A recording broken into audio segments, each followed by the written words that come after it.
Pues bueno, compañeras, compañeros, les invitamos si tienen preguntas, comentarios. Vamos un poquito con el tiempo encima, pero hay un chance todavía. Entonces, si alguien quiere preguntar, comentar algo sobre estas dos ponencias, ¿no? Con relación a la experiencia de los dioses en el segundo Heidegger, pues es el momento, ¿no? Lo ideal sería si pueden pasar al frente y hacerlo en el micrófono, para que quede registrado, ¿no? en la grabación del evento y pues toda la gente que participe de este evento de forma remota pues también pueda conocer lo que se está dialogando acá, ¿no? Entonces, si alguien quiere hacer una pregunta o un comentario, pues dispóngase a acercarse para acá para que podamos pues seguir con el diálogo sobre este tema, ¿no? Entonces,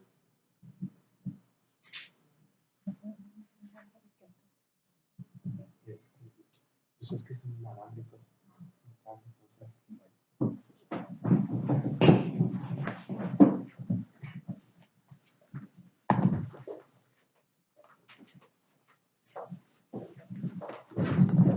Bueno, muchísimas gracias por estas dos ponencias tan apasionantes y que han profundizado en intersticios realmente poco explorados, pero decisivos del pensamiento de Heidegger y, bueno, en general de nuestra relación con el mundo griego, ¿no? Toda la relación con el mundo griego que a partir también de Heidegger podemos repensar. Quedándome con las perspectivas que ustedes han abierto, quería solo preguntarles para que desarrollaran un poco más en la línea de su trabajo a José Luis, ¿no? Con este final de la tarea de pensar una revolución a la altura de esta, digamos, de esta relación hacia lo limitante, quizá hacia una polis que podría llevar una vida mejor. ¿Qué elementos podrías sugerir o aportar, o qué se te ha ocurrido que podría permitirnos avanzar en esta tarea, digamos, una pregunta personal hacia tu camino de investigación?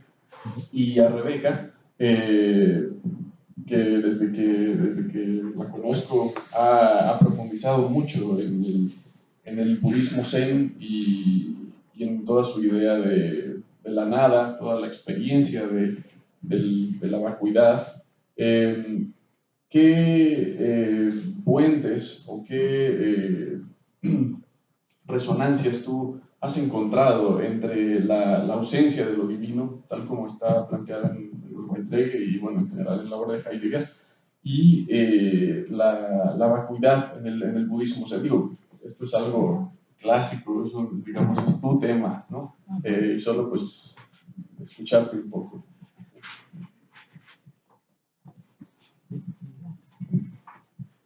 ¿Tiene el otro teléfono, no? Pues, ¿cómo quiere, una y una o vamos? O reunimos a las preguntas. Las preguntas las tenemos reunidas. Está mejor reunidas. Igual podemos hacer. Entonces, pues la idea sería justo eso, ¿no? Dar las reunidas. O bueno. Bien. Dar las preguntas juntas y que contestan luego todas juntas. Gracias. Bueno, intentando hacerlo breve. Primero decir que yo hacía mucho que no escuchaba una conferencia como la de la profesora Rebeca Maldonado. Y me imagino que a nosotros, a todos, nos pasa lo mismo, ¿no? Oímos millones de cosas prescindibles, prácticamente basuras, muchas de ellas encima disfrazadas de erudición. Y yo, cuando estaba oyendo esa conferencia, pues solo lloraba de emoción y de gratitud interna. Eso por un lado. Y la única pregunta que, claro, subrayar un elemento importante de lo que se ha dicho desde mi punto de vista. Una vez que ya no se está ni en lo divino convertido en ente prepotente, ni tampoco en sujeto genésico, ¿verdad? En hipoqueimenon, por lo tanto en Dios creador. Es decir, no se está en lo divino mitológico. mitológico en el sentido de dogma, de autoridad. Y tampoco se está en lo humano convertido en superhombre a imagen y semejanza del Dios Todopoderoso. Se produce en efecto, claro, una liberación de lo divino y una liberación de lo humano que son de correspectividad que se necesitan mutuamente. Pero se ha dicho una cosa esencial, pensando a Hölderlin, que me parece que se omite a menudo, y aquí se ha dicho, y es como en esa respectividad de distancia extrema co-perteneciente, cada uno da al otro lo que no es, de tal manera que lo humano da a lo divino, en la palabra, la inmortalidad en la que lo divino consiste y lo humano no es porque es mortal. Mientras que lo divino da al hombre el límite de la alteridad constituyente que le impide la hibris de la desmesura y por lo tanto la pérdida.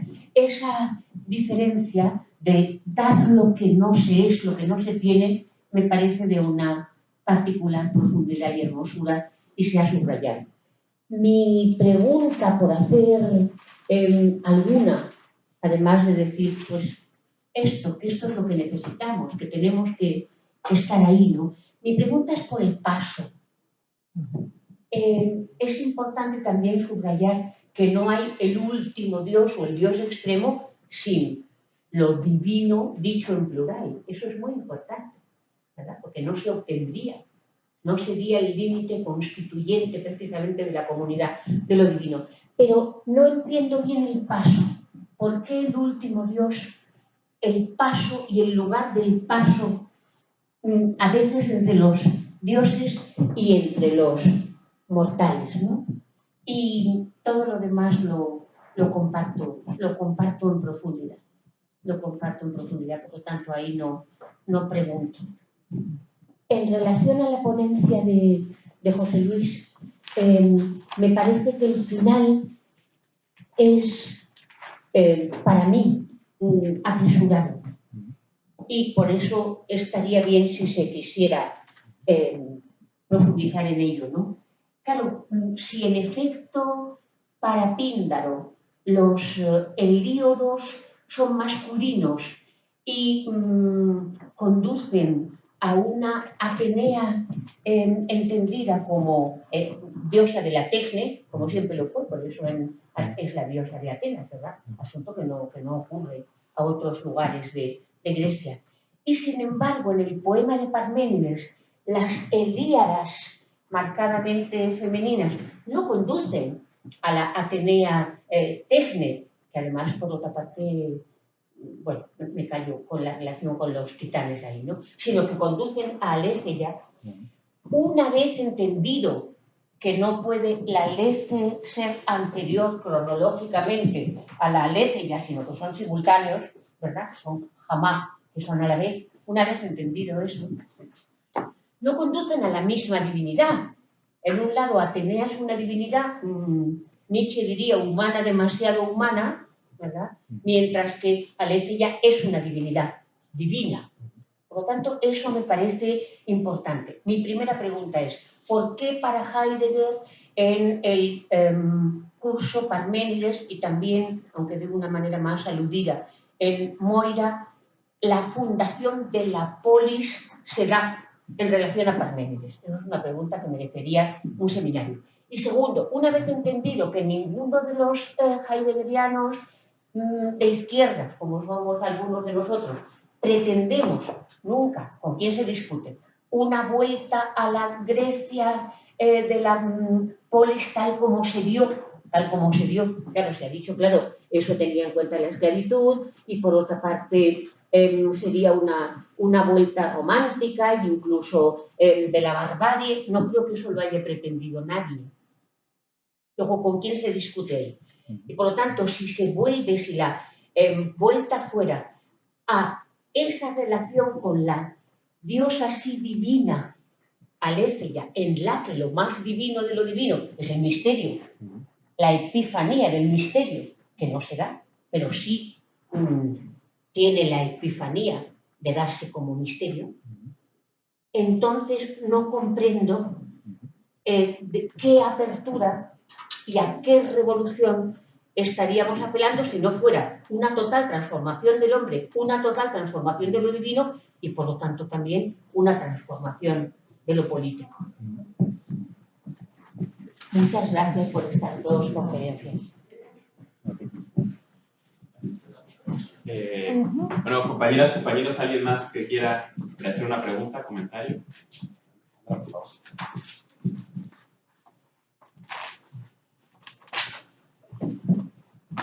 Bueno, primero que nada, felicitarlos por estas bellas presentaciones. Bueno, yo tendría una pregunta para la doctora Rebeca. No sé si podría darnos algunas luces esta figura del paso del último Dios, si nos puede situar en una transición, ¿no? en tanto paso, así respecto a la pregunta que hace la doctora Oñate. Y si esta transición de algún modo nos coloca o puede ofrecernos luces a su vez para el propio despliegue de la constitución ontoteológica, ¿no? de la propia metafísica. Digo, si va por ahí un poco, ¿no? Este tratamiento de Heidegger, ¿no? Sobre el último Dios y esta constitución de la ontoteología.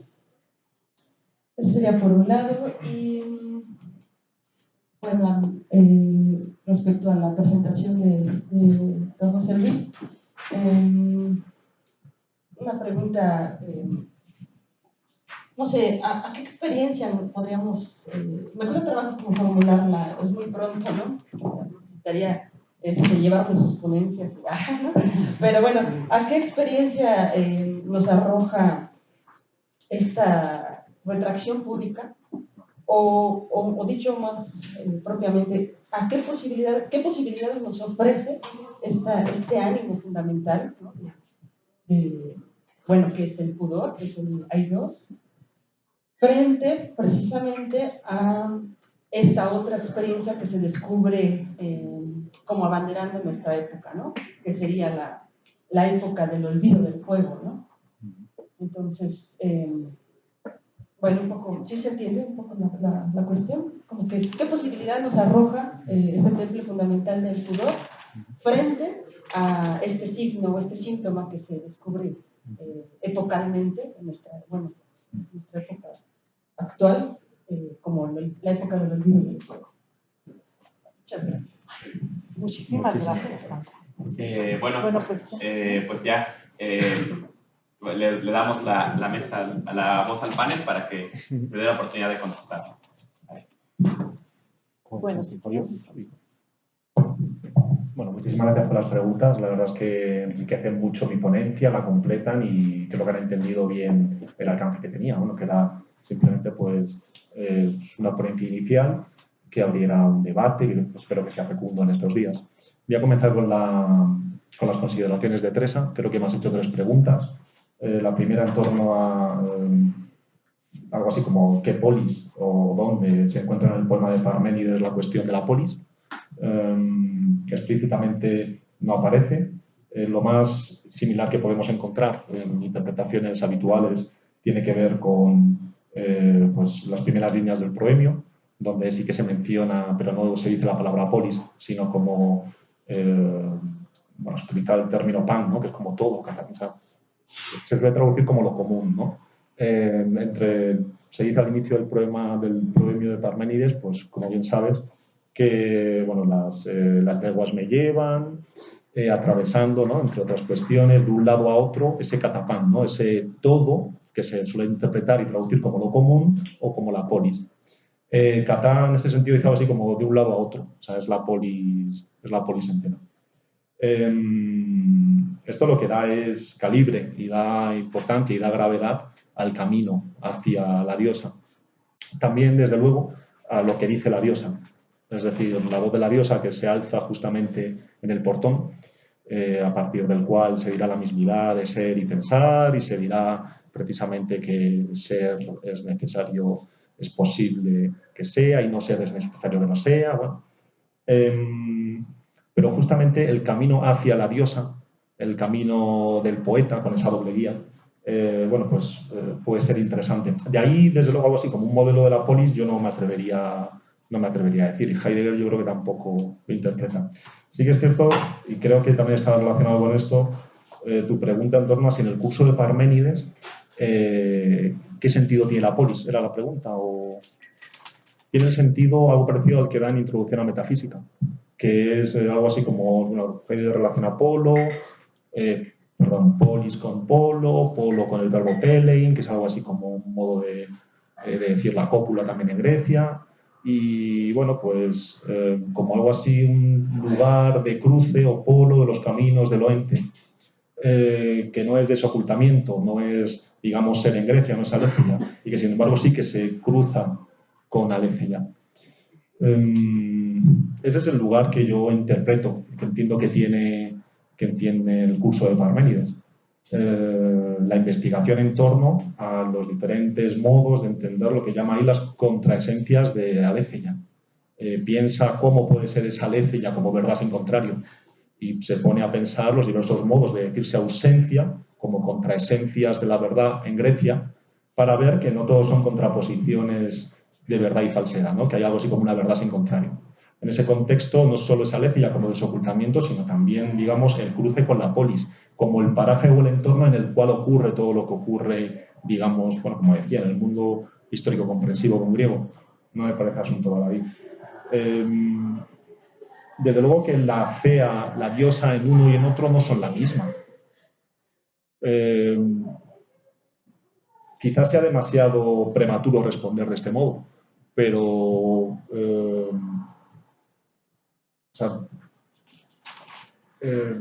en Parménides, efectivamente, o sea, aparte de que son digamos que géneros poéticos muy diferentes, o sea, son modos de decir muy diferentes, con el peso, ahora hablo de Heidegger, con el peso que Heidegger da a la disquisición, a la dilucidación y al cuestionamiento en torno a la esencia del lenguaje, no es nada tonto pensar que géneros poéticos diferentes dicen de un modo diverso y de un modo constitutivamente para lo que ocurre, lo que se da, de modo que no es asunto baladí que efectivamente en Olímpica 5 Cea aparezca en la puerta, en el frontispicio, al inicio, mientras que justamente Cea, en el poema de Parménides, aparezca también en un portón, pero después de un proemio. O sea, eso no es una tontería para nada.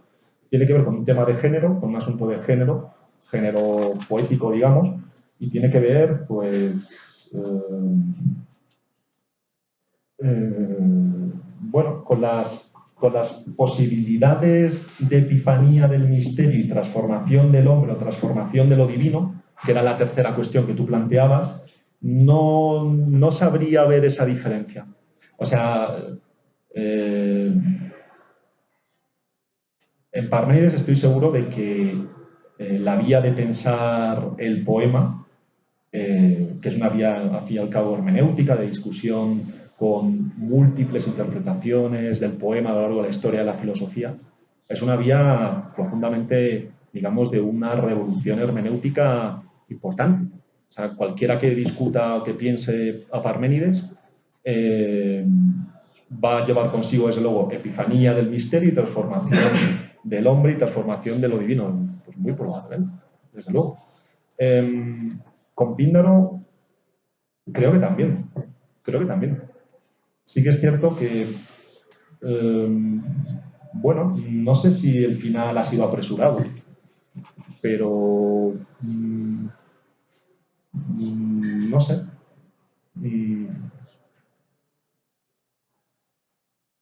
Sí que es cierto que es una cuestión de, ¿cómo decirte?, de género. O sea, no... Es raro que se deje a la divinidad, digamos, sin nombrar, ¿no? Es muy típico, o sea, Heidegger estudia estas cosas con cierta demora, ¿no? Una cosa son la figura de los dioses, otra cosa, digamos, es lo sagrado y otro ámbito incluso tiene que ver con aquello que viene de fuera, todavía incluso en Aristóteles, en Ética Nicómaco se recoge, que es tocello, ¿no? Las figuras de los dioses suelen tener nombre y apellidos. Dejar una fea... O sea, la diosa a secas es bastante extraordinario.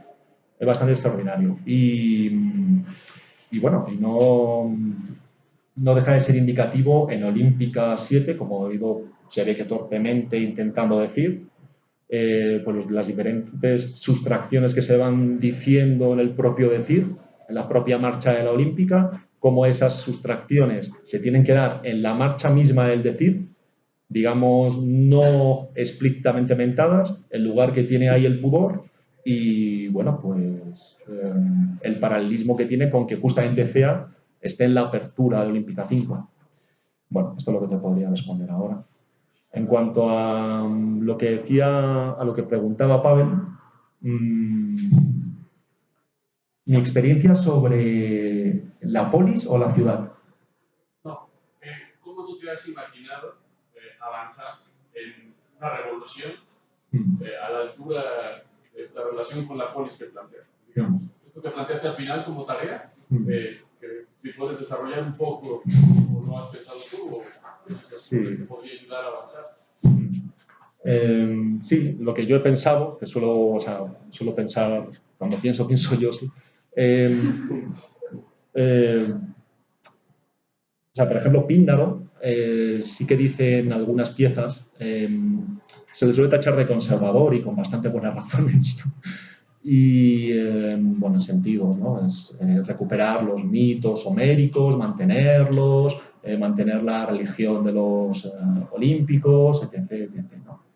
Y sí que es cierto que es muy curioso que él explícitamente tiene como dos enemigos que se repiten mucho, ¿no? Que parece que no le agradan en exceso, que es las revueltas, estasis. Claro, estasis es, esa palabra significa es tanto la máxima disensión, ¿no? La máxima ruptura, violencia, casi guerra, ¿no? La guerra a nivel interno en la polis, como también la cuestión del silencio. Es curioso. O sea, el silencio no le gusta, no le gusta nada a Píndaro.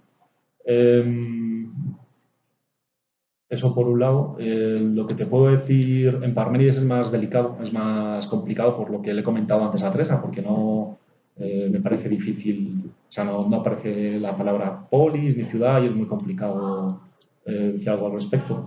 Y en lo que se refiere a lo que yo he podido imaginarme de la ciudad,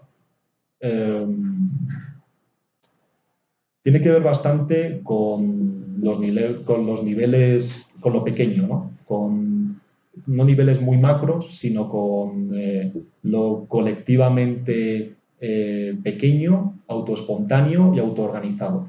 Autoorganizado a diversos niveles, desde luego material, político, legal, y bueno, es lo que me imagino, ¿no? En el sentido de polis, ¿no? Como lugar donde uno habita y lugar donde uno, bueno, ya que nos ponemos a imaginar. Luego no sé si con esto te respondo a la compañera que también preguntaba. Sí. Tal y como lo he planteado, una cosa no estaba enfrente de la otra. O sea, no... la experiencia de la retracción pública no es que estuviera contrapuesta a la pérdida del fuego. O sea, más bien iban como muy de la mano. Iban muy de la mano. O sea, la retracción pública parecía que incluso era muy necesaria esa pérdida del fuego. Lo cual, claro, nos deja una situación muy conflictiva con respecto a la propia fundación de la polis. Eso es algo muy interesante a pensar en Píndaro.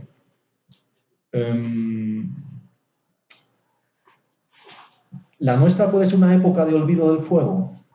De olvido del fuego en el sentido que hablábamos, por ejemplo, de la topología del fuego como Argé en Heráclito. Pues sí, sería muy chulo, me parece muy interesante ese diagnóstico. Me parece muy interesante ese diagnóstico. Sí que es cierto que el fuego, digamos, visto así topológicamente, tiene esas dimensiones que de alguna manera he mentado. El fuego no solo es luz, el fuego es principalmente calor y en cualquier caso diversas modulaciones o declinaciones que se dan topológicamente, digamos, espacio-temporalmente. Por ahí, claro, que se olvide el fuego es caer en la pérdida de una diferencia pluralmente plural. O sea, es perder justamente, pues, quizás sería un modo de decir la época de la carencia de sentido, la época de la ausencia de cuestionabilidad, algo así. cual me parece muy, muy interesante verlo así, desde luego.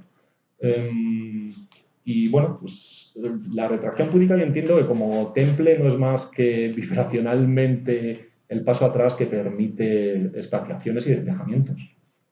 O sea, digamos que no todo sea una masa. Y bueno, pues lo dejo. Gracias. Gracias por las preguntas, Padre, Rosanda, Teresa.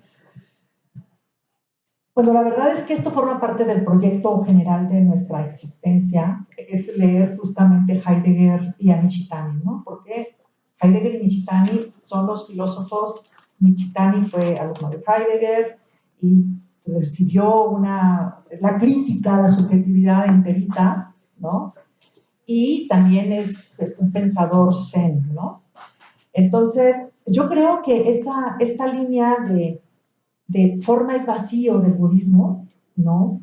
Y esta idea de sustracción y donación, ¿sí? Que son dos movimientos que se dan al unísono, ¿no? Pueden ser líneas que se pueden seguir para pensar Heidegger, Nishitani, ¿no? Otra cosa que se puede seguir es que todo este movimiento de negaciones que soportan al budismo, ¿no? Que la lectura de Suzuki, etcétera, no esto, no el otro, no color, no forma, no. Finalmente tiene que ver para que acontezca el pino en el patio, ¿no? Entonces, este acontecer del pino en el patio, ¿no? Esta posibilidad de retracción tal para que se done el pino en el patio, es, yo creo, que lo que tiene que ver con Heidegger, con lo simple, ¿no? Con lo que no es una multiplicidad, sino, ¿no? Singularidad, ¿no? Entonces, otro aspecto de que Heidegger y Nishitani ahí están como sosteniéndose es que el ámbito de la verdad, el ámbito de la vacuidad, no son obturables de ninguna manera. Es decir, el oriente japonés, ¿sí? El vacío es inobturable, por ningún modo. O sea, otra cosa con lo que disentirían es no, el concepto de abismo es mucho más amplio en el sentido de una orientación hacia abajo, sino el vacío es sumamente amplio, es absolutamente todo lo que abraza todo, es un vacío intersticial, ¿no? Una cosa así. Creo que todo ese trabajo retractivo que tiene el Zen, ¿no? De dejar, de abandonar, es justamente la palabra principal de Heidegger, el abandono, la retirada, la renuncia, ¿no? Ese es el lenguaje del Zen, ese es el lenguaje de Heidegger, y eso es lo que Ueda habló en un texto de 100 páginas, ¿no? Que dice, son las palabras justamente que retoman de Eckhart, ¿no? Y eso es algo que nosotros creo que no lo hemos revisado bien, ¿sí? La palabra, en lugar del abandono, pero que es indispensable para el acaecimiento, digamos, ¿no? Para la recepción de las señas y todo eso. Con respecto a lo del paso, yo creo que justamente, yo creo que la calma del paso de Dios, ¿no? Es lo propio de cualquier Dios, de la verdad del ser, ¿sí? Es decir, no es el Dios sumamente entitativo, ni el fundamento, lo que ya todo Heidegger, bueno, él lo enuncia todo, sin condicionado, incausado. Dice, no, sino es un Dios de la verdad del ser, procedente de este espacio abismoso, digamos, pasa, ¿sí? Y ante eso se retiene ese paso en el hecho, en la obra, en el sacrificio, ¿no? Entonces, en el nombrar, ¿no? Ahí se retiene. Por eso haces muy bien en pensar que ese Dios que es el último y el más extremo, se limita en ese nombrar, ¿no? En esa obra, ¿no? Y otra cosa es este asunto de la transición. Es que Heidegger dice, bueno, el tránsito puede durar siglos, ¿sí? Pero también yo creo que se puede pensar de otra manera, es el Dios del comienzo, ¿sí? Este paso es siempre un ingreso al comienzo, ¿no? Entonces, ese es como, ¿cuál es la frase que te impresionó tanto a ti? El comienzo siempre es... Todo es comienzo. Todo es comienzo, ¿sí? Esta posibilidad del ingreso al comienzo desde la retirada, ¿no? Retirada y comienzo, son siempre posibles y creo que aquí como tú estuviste mencionando lo de la copa y todo esto, son siempre posibles en su cuádruple darse, ¿no? En su cuádruple, en la cuaternidad, ¿no? Entonces, pero justamente es singular, es único, ¿no? Entonces parpadeante, ¿no? Instantáneo, ¿sí? Y creo que que hay mucho por pensar al respecto. Pues muchas gracias, Sandra, porque yo creo que es por allí, ¿no? Donde hay que seguir meditando este Dios que aunque diosee de muchas maneras, el último Dios para mí es el extremo. O sea, si me entiendes, es como una posibilidad muy extrema de pensar del tránsito. Es muy extrema, es el Dios del reuso, es la suma figura del reuso, ¿no? Y yo creo que debe de guardar ese lugar porque es el lugar del diosar, ¿no? Es decir, creo que el último Dios se tendría que relacionar con la Godheit, ¿no? O sea, no solamente, no, el último Dios, la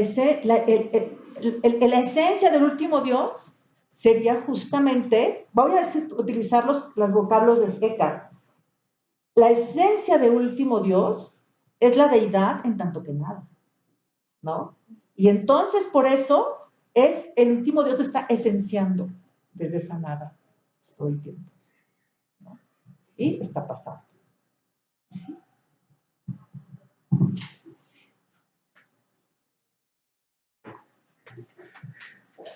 Pues